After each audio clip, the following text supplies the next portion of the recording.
আসসালামু আলাইকুম ওয়া রাহমাতুল্লাহ। আলোচনা শুনতে শুনতে কি সবাই ক্লান্ত হয়ে গেছেন নাকি? সালামের আমরা উত্তর একটু জবান খুলে দিই। আসসালামু আলাইকুম ওয়া রাহমাতুল্লাহ। আলহামদুলিল্লাহি ওয়াহদা ওয়া সালাতু ওয়াসসালামু আলা মান লা নাবিয়্যা বা'দা আম্মা বা'দ। قال الله تعالى في القرآن الحكيم أعوذ بالله من الشيطان الرجيم بسم الله الرحمن الرحيم وإنك لعلى خلق عظيم فقال رسول الله صلى الله عليه وسلم لا يؤمن أحدكم حتى أكون أحب إليه من والدي وولدي والناس أجمعين رواه البخاري وقال عائشة رضي الله تعالى عنها كان خلقه القرآن رواه মুসনাদ আহমদ। প্রশংসা আল্লাহর জন্য যে আল্লাহর অশেষ কৃপায় অশেষ মেহেরবানিতে চর চিকন্দি পশ্চিম পাড়া যুব সমাজের উদ্যোগে আয়োজিত অর্ধকার ওয়াজ মাহফিলের সুযোগ্য সভাপতি, সকাল থেকে এখন পর্যন্ত বিজ্ঞ উলামা ইকরাম কোরআন এবং হাদিস থেকে দলিল ভিত্তিক আলোচনা পেশ করেছেন। সামনে উপবিষ্ট অত্র এলাকার দিন দরদি ভাইরা, পর্দার অন্তরালে এবং মাইকের আওয়াজ যত দূর যাচ্ছে মা ও ভগ্নীগণ, প্রশংসা আল্লাহর জন্য যে আল্লাহ আমাদের মহাব্বত করে ভালোবেসে জালিসুল মাজলিস অর্থাৎ রহমতের বা আল্লাহর বরকত ইলমের মাজলিস বৈঠকে জালসায় বসার তৌফিক দিয়েছেন। যে আল্লাহ তৌফিক দিয়েছেন সে আল্লাহর প্রশংসা স্বরূপ সকলে বলে আলহামদুলিল্লাহ। দরুদ ও সালাম বর্ষিত রাসূলের প্রতি, যার মাধ্যমে পেয়েছি ইসলাম নামের একটি শান্তির দিন, যিনি ছিলেন সর্বযুগের সর্বকালের সর্বশ্রেষ্ঠ সর্বশ্রদ্ধেয় মহামানব। সেই রাসূলের প্রতি অগণিত ধারায় দরুদ ও সালাম বর্ষিত হোক। সকলেই বলি মুহাম্মদ সাল্লাল্লাহু আলাইহি ওয়াসাল্লাম।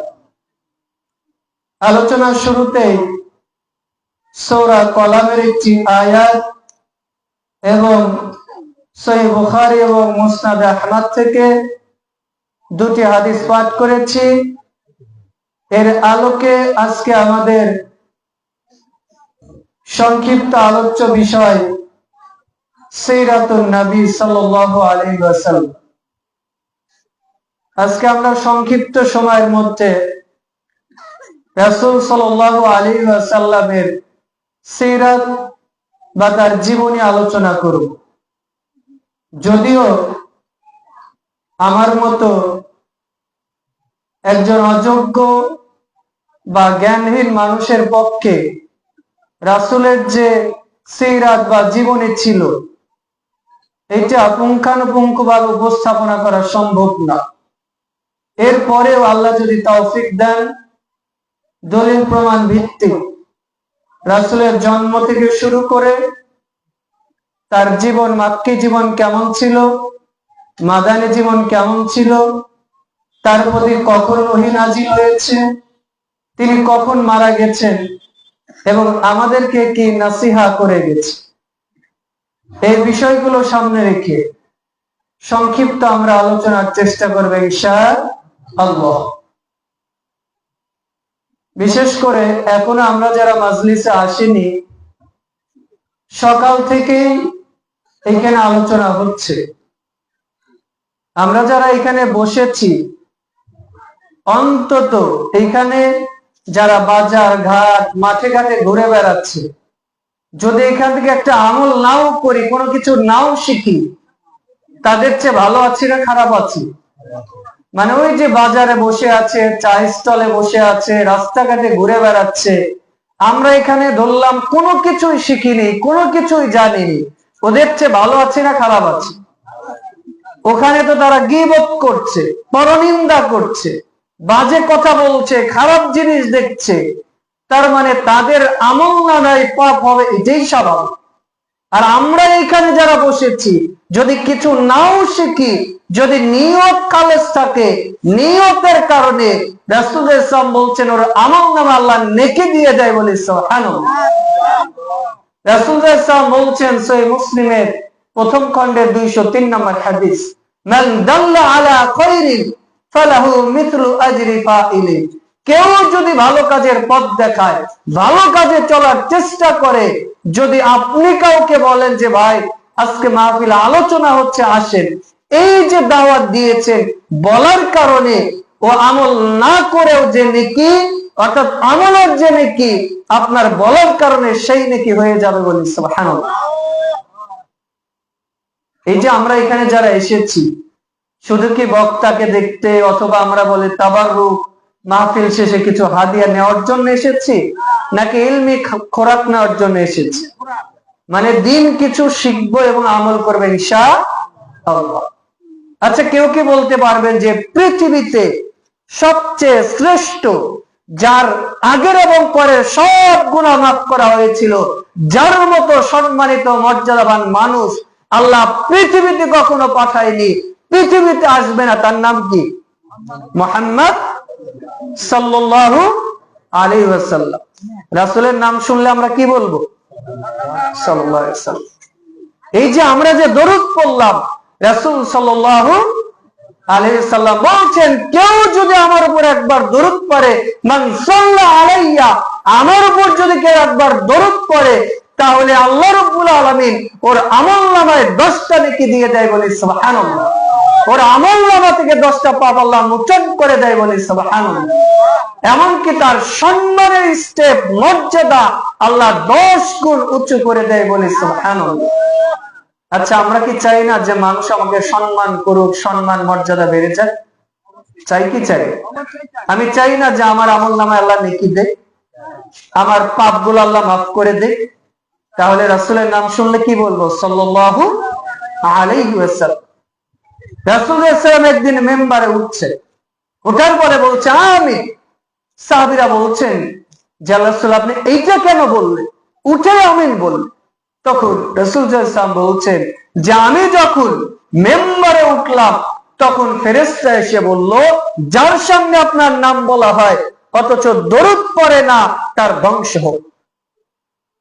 রাসূল সাল্লাল্লাহু আলাইহি ওয়াসাল্লাম বলছেন তখন আমি বললাম তুম্মা কল আমিন, ওই ব্যক্তির ধ্বংস হোক। তার মানে রাসূলের নাম শুনে যে দরুদ পড়ে না, রাসূল তার জন্য কি কামনা করেছে? ধ্বংস, নাকি তার জন্য দোয়া করেছে? একটু পরে রাসূলের তায়েফের ঘটনা আমরা শুনবো ইনশাআল্লাহ। ওই যে রাসূলকে তায়েফে যখন রক্তাক্ত করা হয়েছিল, রাসূল তাদের জন্য কি বদদোয়া করেছিলেন? দোয়া করেছিলেন। সেই রাসূলের নাম না পড়লে, নাম বলার পরে দরুদ না পড়লে রাসূল কি করলে? ধ্বংস কামনা করলে।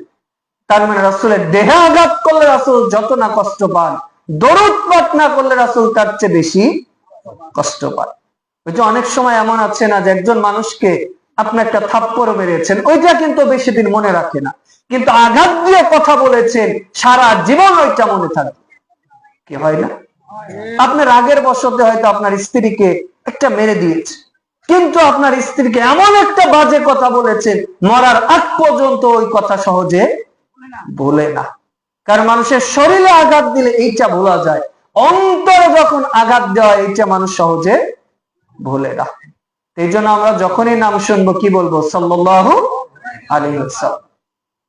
আচ্ছা, আপনারা বলেন তো যে আল্লাহ রাব্বুল আলামিন আদম আলাইহিস সালাম থেকে শুরু করে মুহাম্মদ সাল্লাল্লাহু আলাইহি সাল্লাম পর্যন্ত কতগুলো নবী রাসূল পাঠিয়েছিলেন? আচ্ছা, আমরা তো সবাই জানি যে 1 লক্ষ বা 2,24,000। আসলে এই রিওয়ায়াতটা সহিহ না। তিরমিজিতে যে রিওয়ায়াত রয়েছে, এই রিওয়ায়াতটা সহিহ। বরং আল্লাহ রাব্বুল অসংখ্য নবী রাসূল পাঠিয়েছেন, যে কওমের জন্য, যে জাতির জন্য যখন নবী রাসূল যতগুলো প্রয়োজন তখনই আল্লাহ পাঠিয়েছে। সুবহানাল্লাহ। আল্লাহ এটাই বলছে, ওয়ালাকাদ বা'আসনা ফি কুল্লি উম্মাতি রাসূলান আন ই'বুদুল্লাহ ওয়াজতানিবুত তাগুত। আমি প্রত্যেক কওমের কাছে, প্রত্যেক জাতির কাছে নবী রাসূল পাঠিয়েছি, তারা মানুষকে তাওহীদের দাওয়াত দিত, তাগুত থেকে মানুষকে দূরে রাখত। তাহলে এই যে অসংখ্য নবী রাসূল, এদের মধ্যে সবচেয়ে মর্যাদাবান, সবচেয়ে শ্রেষ্ঠ কে? মুহাম্মদ সাল্লাল্লাহু আলাইহি ওয়াসাল্লাম। এটা কি বিশ্বাস হয়?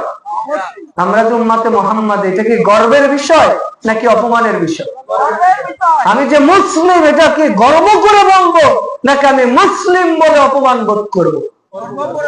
আমি যে মুসলিম, এটা আমার সৌভাগ্য, এটা গর্ব করে বুক ফুলে বলা উচিত। কারণ আল্লাহ রাব্বুল আলামিন পৃথিবীতে অসংখ্য মানুষ সৃষ্টি করেছে। বর্তমান পৃথিবীতে 800 কোটির উপর মানুষ আছে, এর মধ্যে মুসলমানের সংখ্যা 180 কোটি বা 200 কোটি। আল্লাহ 800 কোটি মানুষের মধ্যে থেকে আমাদের মহব্বত করে ভালোবেসে ইসলামের মতো একটা দিন দিয়েছে। আমরা বলি আলহামদুলিল্লাহ। একটু আমরা জানি যে মুহাম্মদ সাল্লাল্লাহু আলাইহি সাল্লামকে আল্লাহ কি দিন দিয়েছে। আমাদের দিন কি? আমাদের দিন কি? ইসলাম। আচ্ছা, ইসলাম যে শ্রেষ্ঠ, আল্লাহর কাছে গ্রহণযোগ্য দিন, এটা আমাদের সবার বিশ্বাস হয়? এটা কি মুখের কথা নাকি অন্তরের কথা? সূরা আল ইমরান 3 নম্বর সূরা 19 নম্বর আয়াতে আল্লাহ বলছে, ইন্নাদ দীনা ইনদাল্লাহিল ইসলাম। আল্লাহর কাছে অ্যাকসেপ্টেবল, গ্রহণযোগ্য দিন বা ধর্ম কয়টা? তার নাম কি? ইসলাম মানে হচ্ছে শান্তি, আত্মসমর্পণ করা। আর ইসলামের অনুসারীকে কি বলে? মুসলিম। কি বলে? আমরা যদিও বলি মুসলমান, কিন্তু ইসলামের অনুসারীকে কি বলে? মুসলিম। মানে যে আত্মসমর্পণ করে, দুনিয়ার সমস্ত চাওয়া পাওয়া একদিকে, আর ইসলাম যা বলেছে এই কথা যে মেনে নিতে পারে সেই মুসলিম। আমি আপনি মনে করেছি আমার আব্বা মুসলিম, দাদা মুসলিম, আমিও মুসলিম, অথচ আল্লাহ রাব্বুল আলামিন বলছেন, ওয়ালা তামুতুন্না ইল্লা ওয়া আনতুম মুসলিমুন। তুমি মুসলিম না হয়ে মৃত্যুবরণ করো না। আল্লাহ বলছেন, উদখুলু ফিস সিলমি কাফা। তুমি ইসলামে পরিপূর্ণভাবে প্রবেশ করো। ইসলাম কোন অ্যাপ্লাই আল্লাহর পক্ষ থেকে মনোনীত মানুষের জন্য পূর্ণাঙ্গ জীবন ব্যবস্থা। তার মানে আপনি ইসলামকে শুধু ধর্মীয় ক্ষেত্রে মানলেন, রাজনৈতিক ক্ষেত্রে মানলেন না, আন্তর্জাতিক ক্ষেত্রে মানলেন না, বৈশ্বিক ক্ষেত্রে মানলেন না, পারিবারিক ক্ষেত্রে মানলেন না, শুধু মসজিদ আর মাদ্রাসার জন্য কি ইসলাম? শুধু কি মসজিদ আর মাদ্রাসা ইসলাম? নাকি সারা পৃথিবীতে কার দিন থাকবে? আল্লাহর দিন। কারণ আল্লাহ তো আমাকে আপনাকে পাঠিয়েছে তার দিন মেনে নেওয়ার জন্য, এই দিনের বিধানগুলো মানুষের মধ্যে কায়েম করার জন্য, প্রতিষ্ঠা করার জন্য। অথচ আমরা ইসলাম ঠিকই মানি, হজ যাকাত সবই করি, কিন্তু ইসলাম যে একেবারে মানুষের পূর্ণাঙ্গ জীবন ব্যবস্থা, এটা হয়তো মুখে বলি কিন্তু আমরা সেটা মানতে পারি না। এই জন্য তো আমরা রাষ্ট্রীয় ক্ষেত্রে অথবা রাজনৈতিক ক্ষেত্রে অনেক সময় আমরা বলি যে কোরআনে রাজনীতির কথা নাই, কোরআনে রাষ্ট্র পরিচালনার কথা নয়, ইত্যাদি ইত্যাদি আমরা বলি। ওই যে বাংলা একটা কথা আছে, ছাগলে কিনা খায়, পাগলে কিনা বলে। মানে পাগলে কিনা বলে, ছাগলে কিনা খায়। তো এইটা হচ্ছে পাগলের প্রলাপ। কোরআন আল্লাহর পক্ষ থেকে মনোনীত দিন। আর এই কোরআন আল্লাহ কার প্রতি নাজিল করেছে? আপনারা হয়তো অনেকে বলতে পারেন রাসূলের সিরাত বলবেন, এগুলো বলার কারণ এগুলো বলে একটু পরেই যাও। তাহলে আল্লাহর পক্ষ থেকে শ্রেষ্ঠ দিন কোনটা? গ্রহণযোগ্য ইসলাম। যদি আমি বলতে যে একটু বাক্য চয়নে ভুল বললাম, আসলে শ্রেষ্ঠ না গ্রহণযোগ্য দিন কোনটা? যদি আমি বলি শ্রেষ্ঠ, তার মানে এর চেয়ে একটা অধম আছে, সেটাও দিন। তাহলে একমাত্র গ্রহণযোগ্য দিন কোনটা? ইসলাম ছাড়া যদি কোনো ব্যক্তি কোন ইজম, মতাদর্শ, কোন মত, পথ, তরিকা, কোন ইজমের অনুসরণ করে, ইসলামী দীনা, যদি কেউ ইসলাম ছাড়া অন্য কোন দিন ধর্ম তালাশ করে মেনে নেয়, সে দুনিয়াতে তো অপমান অপদস্থ হবে, আখিরাতে সে কি হয়ে যাবে? ক্ষতিগ্রস্তদের অন্তর্ভুক্ত হয়ে যাবে। তাহলে আল্লাহর কাছ থেকে মনোনীত দিন কোনটা? ইসলাম। এবার আসি যে ইসলাম যে পরিচালিত হয় কার কথা অনুযায়ী? মানে আল্লাহ এবং তার রাসূল। ক্বালা আল্লাহ ক্বালা রাসূল, আল্লাহ এবং রাসূলের কথা। এই যে কোরআন, এটা কার বাণী? কার বাণী? বিশ্বাস হয়? হাদিস কার বাণী? রাসূলের বাণী।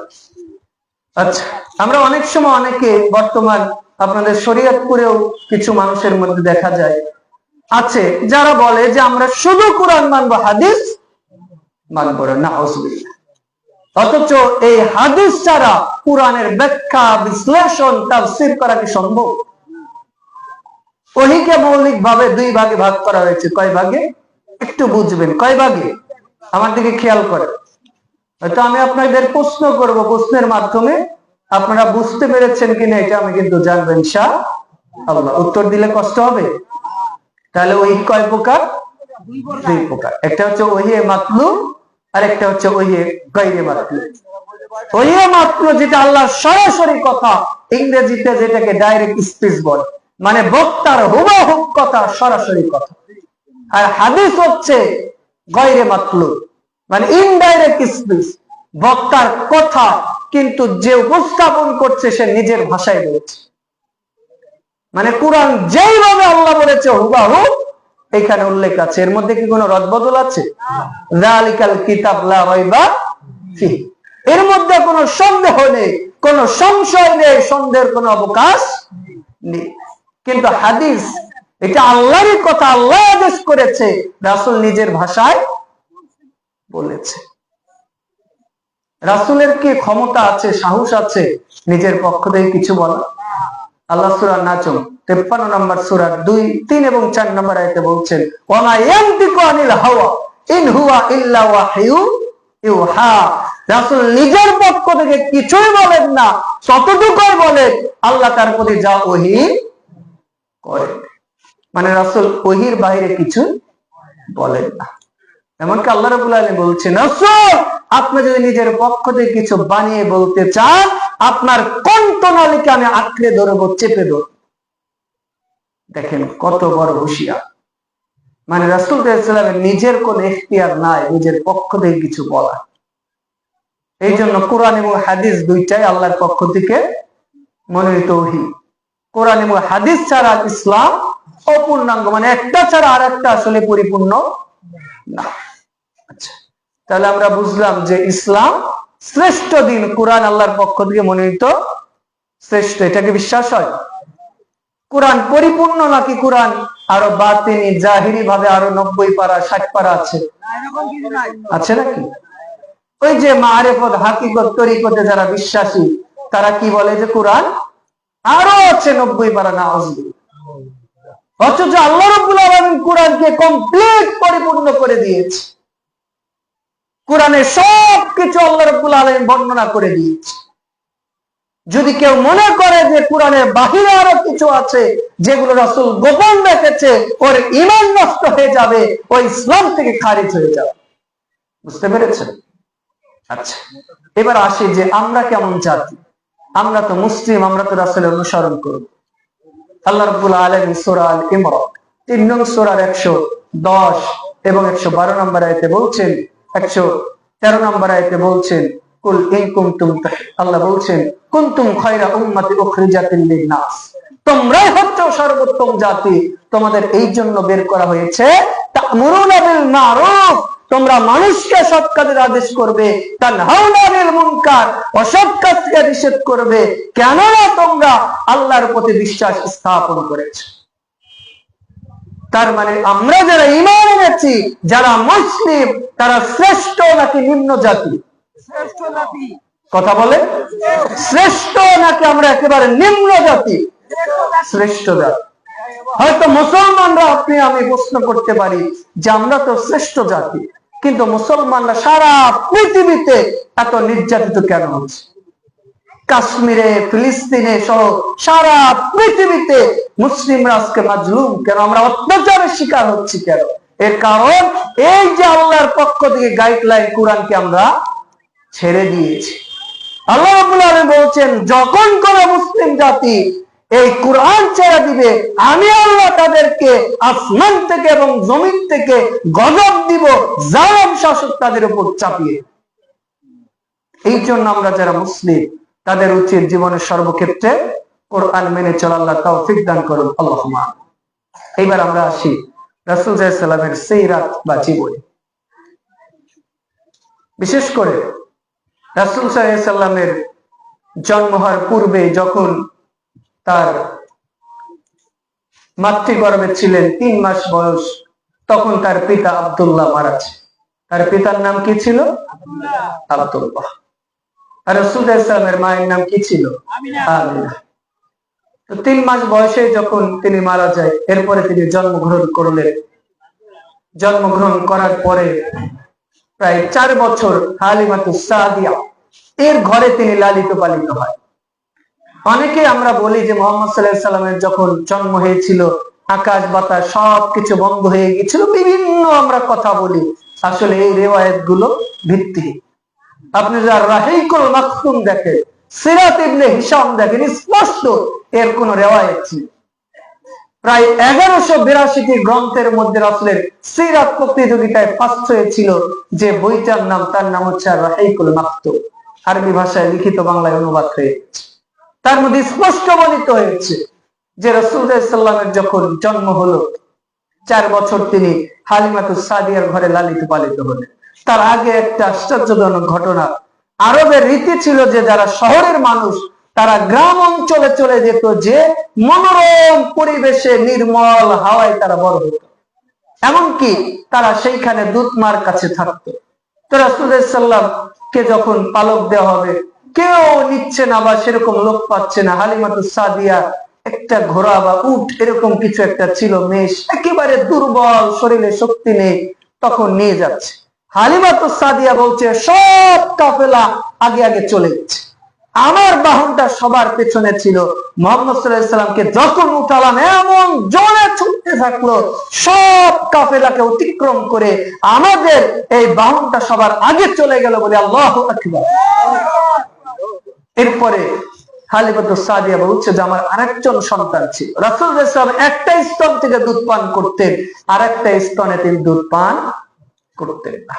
তো রাসূল সাল্লাল্লাহু আলাইহি ওয়াসাল্লাম যখন ছোট্টবেলা ছিল, হালিমাতুস সাদিয়া বলছেন যে আমি দেখছি হঠাৎ করে খেলতে গিয়েছে, ফেরেশতার মতো কিছু একটা এসে তাকে সাইডে নিয়ে গেল, তার বুক দ্বিখণ্ডিত করে, যেটা ওপেন হার্ট সার্জারি বলা, তার দেহচাক, তার বডিটাকে ফেরে ফেললো। এরপরে জমজমের পানি দিয়ে তার সেই কলিজা, বুকের মধ্যে যে জিনিসগুলো ছিল সেগুলো ধুয়ে ফেলে দিল, বলে সুবহানাল্লাহ। এরপরে রাসূল সাল্লাল্লাহু আলাইহি ওয়াসাল্লামের যখন মোটামুটি 4 বছর পরে তার মায়ের কাছে রাখা হল, 6 বছর বয়সে তার পিতার কবর জিয়ারত করতে যে তার মা সেখানে ইন্তিকাল করে।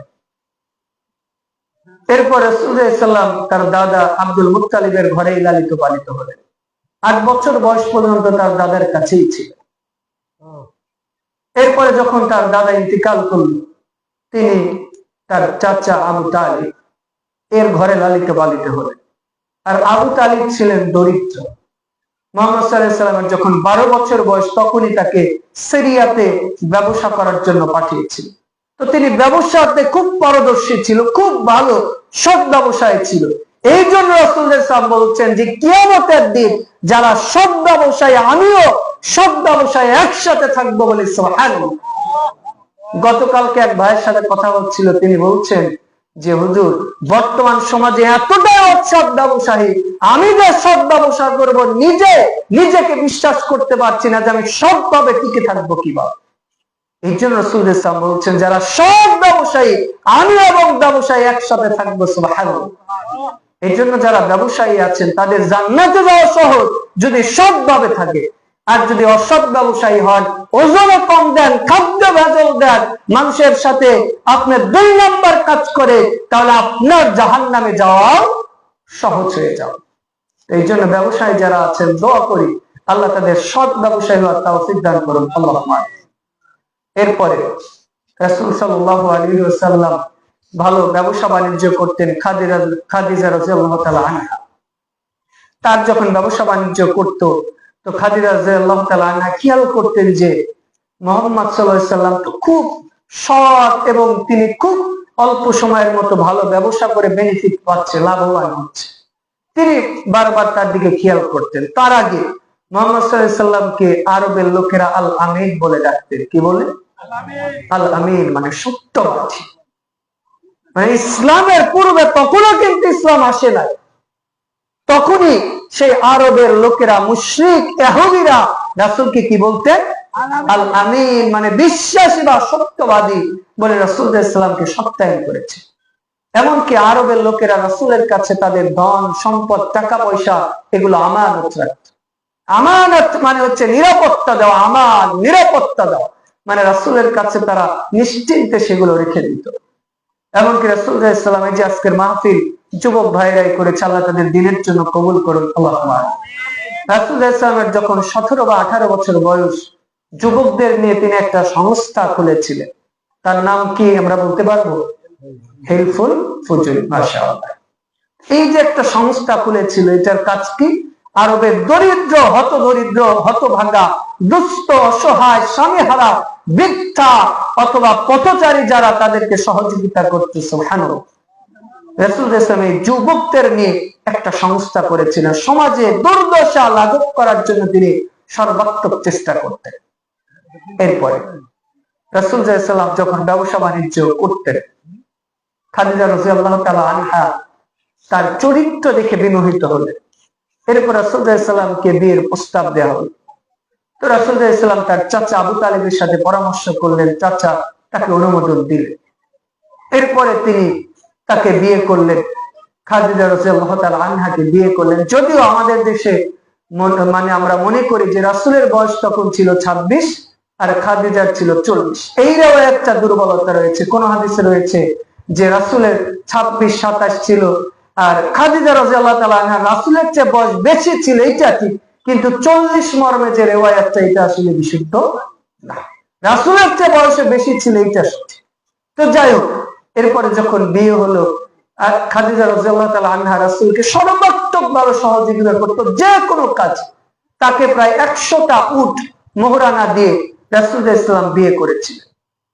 এরপরে তিনি আস্তে আস্তে যখন তার মাঝখানে যখন ওই কাবা ঘরে যে পাথরটা ছিল, এই কাবা ঘরের পাথরটা বসানোর জন্য আরবের লোকদের মধ্যে মানে কাবা ঘর সংস্কার করার পরে তারা চিন্তা করছে এই পাথরটা কে বসাবে। সব গোত্রের লোক বলছে আমরাই বসাবো। হাজার আসওয়াদ, যেটা জান্নাতের পাথর। তো এইবার সব লোক একত্রিত হয়ে একটা পরামর্শ করলো, আগামীকাল সকালবেলা যেই লোক প্রথম আসবে তাকে দিয়ে আমরা এই পাথরটা সেখানে বসিয়ে দেব। এইবার পরের দিন সকালে দেখছেন যে মুহাম্মদ সাল্লাল্লাহু আলাইহি সাল্লাম চলে এসে, তারা সবাই খুশি হলো যে এই তো আল আমিন চলে এসেছে, মারহাবা বিকুম বলে রাসূল সাল্লাল্লাহু আলাইহি সাল্লামকে মারহাবা জানিয়ে রাসূলকে বললেন যে আপনি এই কাজটা করেন। রাসূল সাল্লাল্লাহু আলাইহি সাল্লাম এবার বললেন যে প্রত্যেক গোত্রের লোকেরা এইটা ধরো। চার কোনায় ধরার পর রাসূল এবার কি করলেন? নিচের হাত দিয়ে হাজার আসওয়াদটা যথাযথ জায়গায় স্থাপন করলেন বলে আলহামদুলিল্লাহ। দেখেন রাসূলের মাধ্যমে আল্লাহ রাব্বুল আলামিন কিভাবে হাজার আসওয়াদটা সেখানে বসানোর ব্যবস্থা করে দিলেন। আলহামদুলিল্লাহ। দেখেন ইসলামের আগেও কিন্তু আরবের লোকেরা হজ করত। এমনকি তাদের রীতি ছিল জাহিলি যুগের আরবের লোকেদের যে হালাল টাকা ছাড়া কেউ কাবা ঘরে দান করতে পারবে না। এমনকি হজ করার জন্য তাদের হালাল টাকা দিয়ে পোশাক কিনে এরপরে তাওয়াফ করতে হবে। যদি কারো হালাল টাকা না থাকে, উলঙ্গ হয়ে সে বিবস্ত্র হয়ে কাবা তাওয়াফ করবে, এরপরেও হারাম টাকা দিয়ে পোশাক কিনে সে কাবা ঘর তাওয়াফ করতে পারবে না।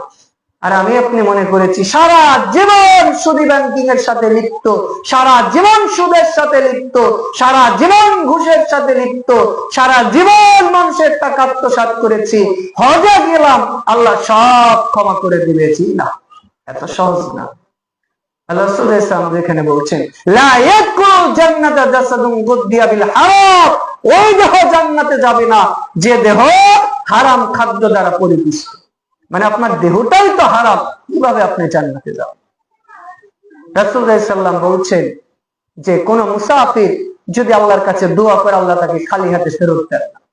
একজন মুসাফির আল্লাহকে বলছে ইয়া রাব্বি ইয়া রাব্বি, হে আমার রব, হে আমার প্রতিপালক, এইবার আল্লাহ রাব্বুল আলামিন বলছে ওয়াল মালবাসু হারামু ওয়া মাশরাবু হারামু ওয়া গুদ্দিয়া বিল হারাম, সে যে পোশাক পরিধান করেছে তার পোশাকটা হারাম, সে যে খাদ্য খেয়েছে তার খাদ্যটাও হারাম, সে যে পানি পান করেছে তার পানিও হারাম। আমি কিভাবে তার দোয়া কবুল করতে পারি? তার মানে হারাম টাকা দিয়ে হজ করলে আল্লাহ সেটা কবুল করবে না। তো যাই হোক, রাসূল সাল্লাল্লাহু আলাইহি ওয়াসাল্লাম এটা এবার স্থাপন করলেন। এরপরে রাসূল সাল্লাল্লাহু আলাইহি ওয়াসাল্লামের বয়স যখন মোটামুটি 40-এর কাছাকাছি চলে এসেছে, এইবার রাসূল সাল্লাল্লাহু আলাইহি ওয়াসাল্লাম সেই গুহায় ধ্যানে মগ্ন থাকতেন। রাসূল সাল্লাল্লাহু আলাইহি ওয়াসাল্লাম হেরা গুহায় চলে যেতেন, যে দুনিয়ার সব কর্মব্যস্ততা থেকে দূরে থেকে মুসলিম উম্মাহকে কিভাবে মুক্তি দেওয়া যায়, নাজাত দেওয়া যায়, এই চিন্তায় তিনি নিমজ্জিত ছিলেন। তখনকার সময় পুরো আরবে জাহেলিয়াত, মূর্খতা, বর্বরতা, অজ্ঞতা পুরো সমাজকে ছেয়ে ফেলেছে। তখন নারীর কোনো অধিকার ছিল না, কারোর সম্মান, মর্যাদা, ইজ্জত ছিল না, কারো ধন সম্পদ, টাকা পয়সার কোনো মর্যাদা বা গ্রান্তি ছিল না, কোনো রাষ্ট্র পরিচালনার কোনো নিয়ম নীতি ছিল না। জোরজার, মুল্লুকতার এই নীতিতে মানুষ সমাজ পরিচালনা করত। তখন রাসূল সাল্লাল্লাহু আলাইহি ওয়াসাল্লাম হেরা গুহায় লিপ্ত মগ্ন আছে, হঠাৎ করে জিবরিল আলাইহিস সালাম চলে এসেছে। আসার পরে রাসূল সাল্লাল্লাহু আলাইহি ওয়াসাল্লামকে বলছেন যে ইকরা, সহিহ বুখারী হাদিস। রাসূল সাল্লাল্লাহু আলাইহি ওয়াসাল্লাম বলছেন মা আনা বিকারি, আমি তো পড়তেই জানি না। একবার, দুইবার, তিনবার বলে রাসূল একই জবাব দিচ্ছেন, আমি পড়তে জানি না। এরপরে তাকে এইভাবে জড়িয়ে ধরলেন, জড়িয়ে ধরার পরে বলছে যে আপনি পড়ুন। রাসূল সাল্লাল্লাহু আলাইহি ওয়াসাল্লাম এবার বলছেন ইকরা বিসমি রাব্বিকাল্লাযী খলাক, পড়ুন আপনার সেই রবের নামে যে রব আপনাকে সৃষ্টি করেছেন। খলাকাল ইনসানা মিন আলাক, যে রব আমাকে আপনাকে সৃষ্টি করেছে জমাট বাঁধা রক্ত থেকে। এইভাবে আল্লাহ রাব্বুল আলামিন 5-5টা আয়াত নাযিল করেন। তিনি ঘরে চলে আসলেন। ঘরে চলে আসার পর খাদিজা রাদিয়াল্লাহু তাআলা আনহাকে বলছেন যে আমার সাথে তো এইরকম ঘটনা ঘটে গেল। তো খাদিজা রাদিয়াল্লাহু তাআলা আনহা এবার তাকে সান্ত্বনা দিয়ে বলছেন যে আপনি তো কোনো মানুষকে জুলুম করেন নাই, আপনি মাজলুমের সহায়ক, আপনি বৃদ্ধ, অসহায়, দুর্ভাগা নারী বা মানুষের সহায়ক, আপনি গরিব দুস্থ অসহায়কে সহযোগিতা করেন, আল্লাহ আপনাকে অপমানিত করবেন না। এইবার তিনি চলে গেলেন তার চাচাতো ভাই ওয়ারাকা বিন নাওফেলের কাছে। ওয়ারাকা বিন নাওফেল তখনকার সময় সেই ধর্মের যাজক বা ধর্মগুরু ছিল। তিনি বললেন যে আপনার সাথে যে আচরণ করা হয়েছে, অর্থাৎ আপনাকে তো আল্লাহ রাব্বুল আলামিন আপনার কাছে যেটা এসেছিল এটা হচ্ছে নামুজ, হাযা নামুজ, অর্থাৎ এটা আল্লাহর ফেরেশতা। এইটা প্রত্যেক নবী রাসূল যাকে আল্লাহ রিসালাত দেয় তাদের কাছে আসে। এইবার রাসূলকে লক্ষ্য করে তিনি বলছেন যে যাদেরকে আল্লাহ এইভাবে নবুয়ত দিয়েছে, ফেরেশতা এসেছে, তাদের আল্লাহ বিভিন্ন ভাবে পরীক্ষা করেছে। তার কওমের লোকেরা তাকে বের করে দিবে, অত্যাচার করবে। এবার মুহাম্মদ সাল্লাল্লাহু আলাইহি ওয়াসাল্লাম বলছে আমার সমাজের লোকেরা আমাকে অত্যাচার করবে, আমাকে বের করে দিবে, এরা তো আমাকে অনেক ভালোবাসে, আমাকে ভালো জানে। এইবার ওয়ারাকা বিন নাওফেল বলছে আমি যদি থাকি আমি আপনাকে সহযোগিতা করব, আর আমি যদি নাও থাকি আপনার প্রতি জুলুম করা হবে, আপনি আল্লাহর প্রতি সবর করবেন। তো ওয়ারাকা বিন নাওফেল কিছুদিন পরেই মারা যায়। রাসূল ইসলাম যখন এই ইসলামের দিন পেয়েছেন, যখন আল্লাহ রাব্বুল আলামিন ইসলাম নামক একটা দিন তার প্রতি দান করলেন। আচ্ছা, তার আগে মুহাম্মদ সাল্লাল্লাহু আলাইহি ওয়াসাল্লামের মূলত জন্ম হয়েছিল হস্তি বর্ষ, আমরা যেটা বলি 571 খ্রিস্টাব্দে। এরপরে মুহাম্মদ সাল্লাল্লাহু আলাইহি ওয়াসাল্লামের যখন 40 বছর, অর্থাৎ চন্দ্র মাসের হিসাব অনুযায়ী, সৌর বর্ষের হিসাব অনুযায়ী হিসাব একটু কম হয়েছে। তো চন্দ্র বর্ষের হিসাব অনুযায়ী যখন রাসূল সাল্লাল্লাহু আলাইহি ওয়াসাল্লামের 40 বছর বয়স, তখন আল্লাহ ওহী নাযিল করলেন, নবুয়ত দিলেন। এরপরে তিনি গোপনে গোপনে মানুষকে দাওয়াত দিতে থাকলেন। এরপরে হঠাৎ করে তিনি একদিন আরবের লোকদেরকে ডাক দিয়ে বলছে তোমরা সবাই আসো। মানে আরবের তখনকার সময় একটা সিগন্যাল ছিল, ধরেন এখন রাস্তা দিয়ে কোনো মানুষ যাচ্ছে, গাড়ি যাচ্ছে, আপনি যদি লাল নিশান উড়ান তাহলে কি গাড়ি যাবে না থেমে যাবে? একটা ট্রেন যাচ্ছে দ্রুতগামী, আপনি যখন লাল নিশান উড়াবেন থেমে যাবে না? থেমে যাবে, কারণ সেখানে বিপদ সংকেত বোঝাচ্ছে। তো আরবের সব লোক চলে এসেছে। আসার পর রাসূল সাল্লাল্লাহু আলাইহি ওয়াসাল্লাম এবার বলছেন যে আচ্ছা আমি যদি বলি এই পাহাড়ের পাদদেশে কিছু শত্রু বাহিনী আছে যারা যে কোনো সময় তোমাদের প্রতি হামলা করতে পারে, যুদ্ধ করতে পারে, ধ্বংস করে দিতে পারে, তোমাদের নিঃশেষ করে দিতে পারে, তোমরা কি বিশ্বাস করবে? তখন আরবের লোকেরা বলছে, হ্যাঁ, এর আগে বা পরে আমরা তো আপনাকে কখনো মিথ্যাবাদী পাইনি, অতএব আপনি যদি বলেন আমরা বিশ্বাস করি। সুবহানাল্লাহ। তো রাসূল সাল্লাল্লাহু আলাইহি ওয়াসাল্লাম এবারে বলছেন, কুলু লা ইলাহা ইল্লাল্লাহ তুফলিহুন, তোমরা বলো লা ইলাহা ইল্লাল্লাহ, আল্লাহ ছাড়া সত্য কোনো মাবুদ নেই, এই সাক্ষ্য যদি দাও, এই কথা যদি বলো, তোমরা সফল হয়ে যাবে। সুবহানাল্লাহ। তো আরবের লোকেরা এবার বলছে, মুহাম্মদ পাগল হয়ে গেছে, মুহাম্মদ বলে কি, চলো চলো, মুহাম্মদ পাগল হয়ে গেছে, মুহাম্মদ বগদাদার দন্মতে চুলকানি মাখাতে এসেছে, এই মুহাম্মদের কথা মানা যাবে না, চলো চলো, মুহাম্মদ পাগল হয়ে গেছে। চিন্তা করেছে তাদের, দেখেন আচার ব্যবহার কেমন। একটু আগে তারা বললো আপনি তো আল্লামী, আপনি তো সত্যবাদী, এখনই আবার তার বিপরীত বলছে যে মুহাম্মদ পাগল হয়ে গেছে, মুহাম্মদ নতুন দিন নিয়ে এসেছে, মুহাম্মাদের কথা শোনা যাবে না, মানা যাবে না। এইভাবে মুহাম্মদ সাল্লাল্লাহু আলাইহি ওয়াসাল্লাম গোপনে গোপনে ইসলামের দাওয়াত দিতে থাকলেন। তার স্ত্রী বিশেষ করে খাদিজা প্রথম ইসলাম গ্রহণ করেন, আবু বকর, ওমর এরা ইসলাম গ্রহণ করে তারপরে। যাই হোক, এই যে তিনি ইসলামের দাওয়াত দিতে থাকলেন, দিতে দিতে এক পর্যায়ে তিনি চলে গেলেন তায়েফে ইসলামের দাওয়াত দেওয়ার জন্য। তো তায়েফের লোকদেরকে তিনি দেখলেন যে ওইটা তো তার মামার এলাকা বা তার নানির বংশের আত্মীয়তার সম্পর্ক আছে, তিনি চলে গেলেন যে এখানে হয়তো তারা আমাকে অ্যাকসেপ্ট করবে। তো তিনি আবার গেলেন, যাওয়ার পরে বলছেন যে তোমরা আল্লাহকে মানো। এবার আরো লোকেরা বলছে, আরে আমরা লাত উজ্জা মানাতের ইবাদত করতাম, তুমি মুহাম্মদ বলো যে এক আল্লাহ মানতে হবে, এটা কি মানা নয় নাকি?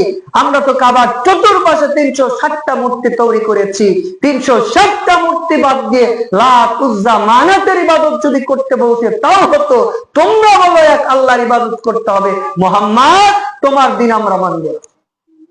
এইবার তায়েফের লোকেরা তার দাওয়াত গ্রহণ করলো না, বরং উল্টা যারা দুষ্ট ছোট্ট ছোট্ট বাচ্চা ছিল এদেরকে, যুবক ছেলেদের লেলিয়ে দিয়ে বলল যে মুহাম্মদকে পাথর দিয়ে আঘাত করো, আঘাত করে মুহাম্মদকে তাড়িয়ে দাও।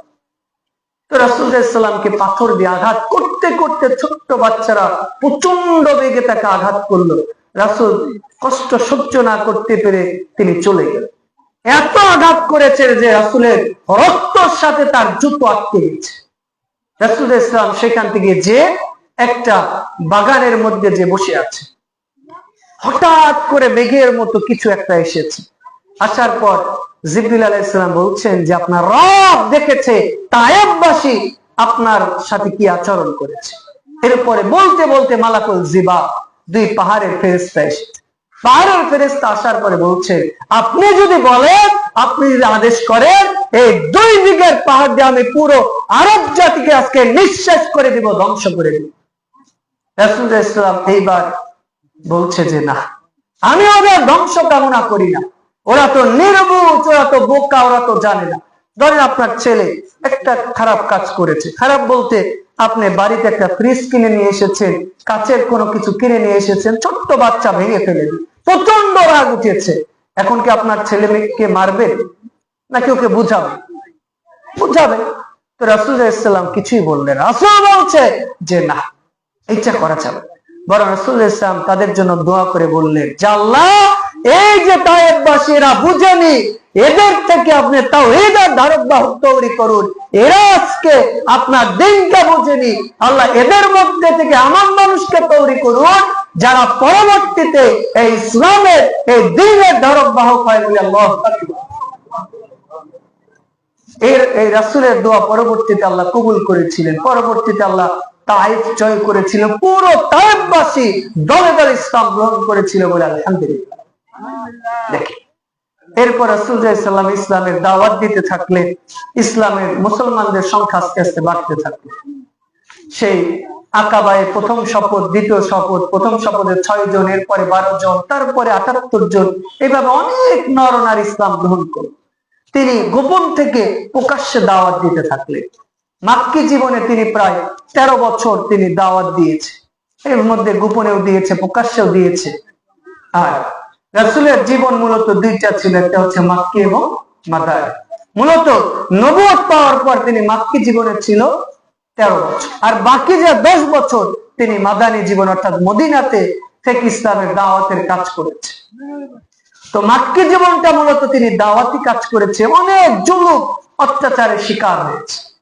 আর মাদানী জীবন যেখানে, সেখানে তিনি যে রাষ্ট্রীয় ক্ষমতা পেয়ে গেছে, একেবারে জিহাদ বা দাওয়াতের পাশাপাশি মানুষকে হালাল হারাম বিভিন্ন বিষয়ে রাষ্ট্রীয় ভাবে তিনি ফরমান জারি করেছেন।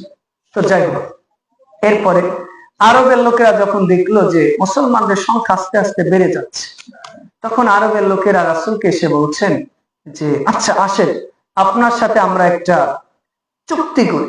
সেটা কি চুক্তি? আপনি আমাদের মাবুদের লাত, উজ্জা, মানাত এদের 6 মাস ইবাদত করবেন, আর আপনার রব আল্লাহ সারা আরবের লোক মিলে আমরা 6 মাস ইবাদত করব। তখন রাসূল সাল্লাল্লাহু বলেছিলেন লাকুম দীনুকুম ওয়ালিয়া দীন, তোমাদের দিন তোমাদের জন্য, আমার দিন আমার জন্য। কিন্তু আমরা এই আয়াতকে অপব্যাখ্যা করে বলি যে ধর্ম যার যার উৎসব সবার, নাউজুবিল্লাহ। অথচ এর আগের আয়াতগুলোতে কি বলা আছে? লা আ'বুদু মা তা'বুদু, আমি তার ইবাদত করি না যার তোমরা ইবাদত করো। মানে আমি ওই উৎসবে যেতে পারি না যে উৎসবে অমুসলিমরা যায়, অমুসলিমরা যে উৎসব করে সেখানে আমি মুসলিম যেতে পারি না। আমি মুসলিম চিররণবীর, মরলে শহীদ বাঁচলে গাছ। আমি মুসলিম হয়ে অমুসলিমদের ধর্মীয় অনুষ্ঠানে আমি যেতে পারি। একজন মুসলমানের শরীরে বিন্দু পরিমাণ রক্ত থাকা অবস্থায় সে অমুসলিমদের শিরকি পূজা অনুষ্ঠানে সে যেতে পারে না। একজন মুসলমানের ঈদ থাকা অবস্থায় 31st নাইট উদযাপন করতে পারে না। একজন মুসলমানের ঈমান থাকা অবস্থায় ভ্যালেন্টাইন্স ডে পালন করতে পারে না। একজন মুসলমানের ঈমান থাকা অবস্থায় পহেলা বৈশাখ, পহেলা ফাল্গুন এগুলো পালন করতে পারে না। ওইটা মুসলমানদের অনুষ্ঠান না। কারণ মুসলমানদের জন্য তো ইসলাম 2টা উৎসব বা ঈদ দিয়ে দিয়েছে। ওই যে রাসূল সাল্লাল্লাহু আলাইহি ওয়াসাল্লাম যখন আগের ঘটনা পরের ঘটনা আগেই বলে দেয়, রাসূল যখন মক্কা থেকে মদিনায় গেলেন, দেখলেন যে নবমুসলিম ইহুদি যারা, তারা 2টা উৎসব পালন করত। কয়টা? একটা নওরুজ আর একটা মেহেরজান। রাসূল সাল্লাল্লাহু আলাইহি ওয়াসাল্লাম বললেন যে কি ব্যাপার, তোমরা এটা কেন পালন করো? তখন বলছে যে আমরা জাহিলি যুগে পালন করতাম, এই জন্য করি। এবার রাসূল সাল্লাল্লাহু আলাইহি ওয়াসাল্লাম সহিহ মুসলিমের হাদিসে বলছেন কদ আমদালাকুমুল্লাহু বিহিমা খায়রাম মিনহুমা, আল্লাহ তোমাদের এই নওরুজ এবং মেহেরজান এই 2টার পরিবর্তে উত্তম 2টা দিয়েছে, একটা ঈদুল ফিতর আর একটা ঈদুল আজহা। আর মুসলমানদের জন্য সাপ্তাহিক ঈদ যেটা, সেটা কি বার? শুক্রবার না জুমাবার? জুমাবার। আসলে আমরা সাপ্তাহিক দিনগুলোর নামও পরিবর্তন করে ফেলেছি। এই যে শুক্রবার, শনিবার, এগুলো তো বিভিন্ন রোমকদের দেবদেবিতার নাম। এই জন্য অন্তত শনি, রবি, সোম যাই বলেন, জুমার দিনকে জুমার দিনই বলবেন। রাসূল ইসলাম বলছেন এই জুমার দিনকে সাইয়্যিদুল ঈদ, ঈদ যত ঈদ আছে সব ঈদের সর্দার বা নেতা হচ্ছে জুমার দিন। মানে মর্যাদার ক্ষেত্রে জুমার দিনের মর্যাদা আল্লাহ বেশি দিয়েছে, সুবহানাল্লাহ। এই জন্য জুমার দিনকে আমাদের মূল্যায়ন করতে হবে। জুমার দিনকে আমরা আগে আগে মসজিদে আসার চেষ্টা করতে হবে। আল্লাহ তৌফিক দান করুন, আল্লাহুম্মা। তো যাই হোক, এই যে আরবের লোকেরা রাসূলকে বলল যে 50-50, রাসূল কি বলল যে ঠিক আছে? বলেছিলেন যে আমি তোমার দিন মানবো, তুমিও আমার দিন মানো, এরকম বলেছিলে না। এমনকি আরবের লোকেরা রাসূলকে 3টা প্রস্তাব দিয়েছে। এইটা যখন রাসূল মানলেন না, তখন বলল মুহাম্মদ তুমি কি চাও পুরো আরবের রাজা হতে, পুরো আরবের নেতৃত্ব দিতে? ঠিক আছে, তোমাকে নেতা বানিয়ে দিব। মুহাম্মদ তুমি কি চাও পুরো আরবের সবচেয়ে বড়